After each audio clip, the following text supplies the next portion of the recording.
Hello hello പറയടാ. അളിയാ, നീ ഞായറാഴ്ചയായിട്ട് എവിടെ? നിന്നെ രാവിലെ കണ്ടില്ല, വൈകുന്നേരം ആയില്ലേ, ഇറങ്ങി വരുന്നില്ലയോ? എടാ ഇന്ന് ഓർമ്മ ദിവസമല്ലേടാ, എങ്ങനെ വരുവാടാ? അതാ അനുഭവം ഒരു ദിവസം മരുന്നെടുത്ത് വെച്ചിട്ടുണ്ട്, നമുക്ക് അടിക്കണ്ടേ? എടാ നിങ്ങൾ അടിച്ചോടാ, എനിക്ക് ഇവിടെ അടിക്കാൻ സാധനമുണ്ട്, എനിക്ക് അടിക്കാതിരിക്കാം. അപ്പൊ നീ വരുന്നില്ല? നീ വെക്ക്. ശരിയല്ലേ? ഓക്കെ. ലോകത്ത് ഒരാൾക്കും ഈ ഗതിയുടെ വരത്തില്ല. ചെയ്യാനോ പറ്റിപ്പോയി. അത് ശരി.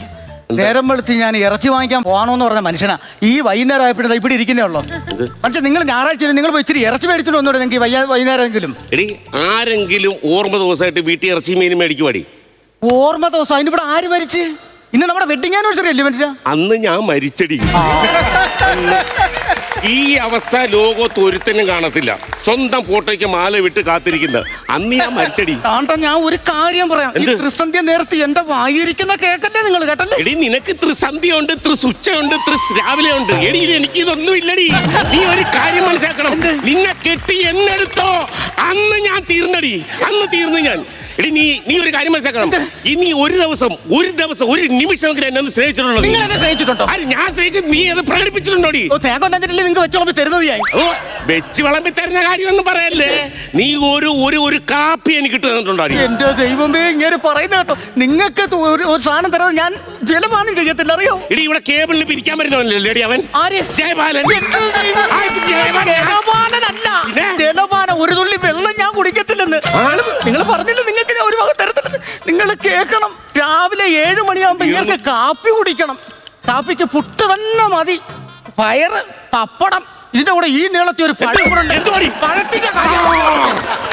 ഉണ്ടെങ്കിൽ ഇങ്ങനെ ഇറങ്ങും. 7 മണിയാകുമ്പോ ഞാൻ ഇതെല്ലാം കൂടെ ഉണ്ടാക്കി മേശപ്പുറത്ത് കൊണ്ട് വെക്കും. 7:30 ആവും, ഇങ്ങനെ വരത്തില്ല. 8 മണിയാവും, ഇങ്ങനെ വരത്തില്ല. 9 മണിയാവും. ആ ആഹാരം അവിടെ ഇരിക്കുന്ന കാണുമ്പോണ്ടല്ലോ എന്റെ അടിവയറ്റിൽ നിന്ന് ഒരു അന്താളിപ്പ ഞാനെടുത്ത് കഴിക്കും. എന്റെ ശരീരം എനിക്ക് നോക്കണ്ടേ? ഉച്ചക്ക് ഊണ് എന്റെ ശൈല ചേച്ചി നിങ്ങളുടെ വീട്ടിൽ നിങ്ങളുടെ കെട്ടിയോൻ ഉണ്ടാക്കി കൊടുക്കുന്നതാണ് കല്ല. ഇങ്ങേർക്ക് ചോറ്, അതിൻ്റെ കൂടെ 4 കൂട്ടം കറി വേണം.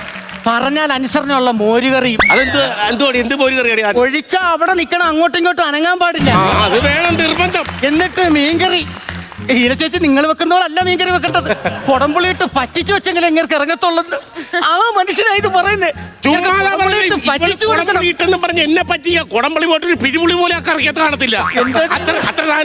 എനിക്ക് കേൾക്കണം ഇത്, ഞാൻ കേൾക്കണം. നിങ്ങൾക്കറിയാവോ എന്തോരം കല്യാണാലോചന എനിക്ക് വന്നെന്ന്? നിങ്ങൾ ഇപ്പൊ എന്താ പറഞ്ഞേ? മൂക്കുമുട്ട തിന്നിട്ട് ഇങ്ങനെ പറയരുത് കേട്ടോ. കണ്ടാ അങ്ങനെ ഒരു സാധനം ഇന്ന് വരെ എനിക്ക് തന്നിട്ടില്ല ഇവള്. ഒറ്റക്ക് മുഴുങ്ങി തിന്നും. എന്തൊരു സാധനം? ഇപ്പൊ പറഞ്ഞില്ലേ മൂക്കുമുട്ട? മൂക്കുമുട്ടയല്ല, മൂക്കുമുട്ട. ചള്ള പൊളക്ക തിന്നിട്ട് നിങ്ങൾ ഇങ്ങനെ പറയരുത് കേട്ടോ മനുഷ്യ. എടി ഞാൻ ഇവിടുന്ന് എന്തെങ്കിലും കഴിക്കുന്നുണ്ടെങ്കിൽ വാടക ഇനത്തിലടി കഴിക്കുന്നത്. എന്തോത്തിന്റെ വാടക? നീ തൊഴിലുറപ്പ് പറഞ്ഞ് പോവുക? ഞാൻ പോവും. ഫുൾ കൈ ഷർട്ട് ഇട്ടോണ്ട് ഇറങ്ങും ഇവിടുന്ന്. 2999 രൂപ ലിമന്റെ ഷർട്ട്. അതിന്റെ വാടകക്കാടി ഞാൻ ഇവിടുന്ന് ഭക്ഷണം കഴിക്കുന്നത്. എവന്റെ ഷർട്ട് ആണെങ്കിലും ശരി തന്നെ. ഞാൻ അത് ഇട്ടോണ്ട് ഇവിടെ തൊഴിലുറപ്പിന് ഇറങ്ങി പോന്നോണ്ട് ഇവിടെ ഈ വീട്ടിൽ അടുപ്പ് പുകയുന്നു. ഇല്ലെങ്കിൽ അടുപ്പിൽ പൂച്ച വെച്ച് കിടന്നേനെ. അറിയാമോ നിങ്ങൾക്ക്? ഞാൻ ഇതിനൊരു ബൈക്ക് കൗണ്ടർ പറഞ്ഞാൽ പറയും പഴയത് കൊണ്ടുവന്ന് അടിച്ചത്. എന്റെ തലയിലൊക്കല്ലേ ഞാനിത് കേൾക്കണ്ടവളാ. എനിക്കിത് കേൾക്കണം. ഇങ്ങനെ സ്നേഹിച്ച് ഞാൻ ഇങ്ങനെ കൂടെ ഇറങ്ങി വന്ന 6 വർഷം മുമ്പ് എന്തോരം കല്യാണാലോചന എനിക്ക് വന്നെന്നറിയാമോ? ഡോക്ടർ, വക്കീല്, പോലീസ്, എത്ര സർക്കാർ ഉദ്യോഗസ്ഥർ ആലോചന എനിക്ക് വന്നെന്നറിയോ? കിട്ടിയതോ ഇതിനെ? എനിക്ക് അറിയാൻ മേത്ത കാര്യം ചോദിക്കാം. ഈ കല്യാണം കഴിച്ച പെണ്ണുങ്ങൾക്ക് എല്ലാം ഒരുത്തൻ തന്നെയാണ് സ്ക്രിപ്റ്റ് എഴുതുന്നത്. കല്യാണം കഴിച്ച 1 മാസം കഴിയുമ്പോ പറയും എന്നെക്കായി നിങ്ങളെക്കായി വലിയ ഡോക്ടർ, എഞ്ചിനീയർ ആവോടെ അമ്മയുടെ തല. ഞാൻ പറഞ്ഞതാണ് കുറ്റം. എനിക്കൊരു മൃഗ ഡോക്ടർ ആലോചന വന്ന് എല്ലാം ഉറച്ചതാ. നിന്റെ സ്വഭാവത്തിന് മൃഗ ഡോക്ടർ ആയിരുന്നു നല്ലത്. എനിക്കറിയാം മനുഷ്യൻ, നിങ്ങൾക്ക് എന്റെ കൂടെ ഒരു സ്നേഹവും ഇല്ല കേട്ടോ. ഇങ്ങനൊന്നും അല്ലായിരുന്നു ഈ മനുഷ്യൻ. എന്നെ കെട്ടിക്കൊണ്ട് വരുന്ന സമയത്ത് തേനെ, പാലേ, ചക്കരയെന്നൊക്കെ വിളിക്കുമായിരുന്നു.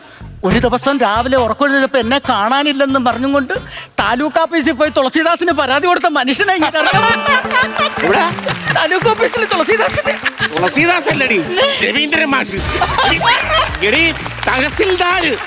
ആയിക്കോട്ടെ, ഒരാളെ കാണാനില്ലെങ്കിൽ തഹസീൽദാർക്കാണോ പരാതി കൊടുക്കട്ടെ? പോലീസ് സ്റ്റേഷനിലല്ലേ കൊണ്ടുവന്ന് പരാതി കൊടുക്കേണ്ടത്? അയ്യോ അവനെ സിംഹമേ, ആ ഡയലോഗും കൂടെ അങ്ങ് പറ. ഇവളെ കണ്ടില്ല എനിക്ക് വിഷമോ. ഒരു ദിവസം ഇവള് കിടക്കപ്പായ എഴുന്നേറ്റ്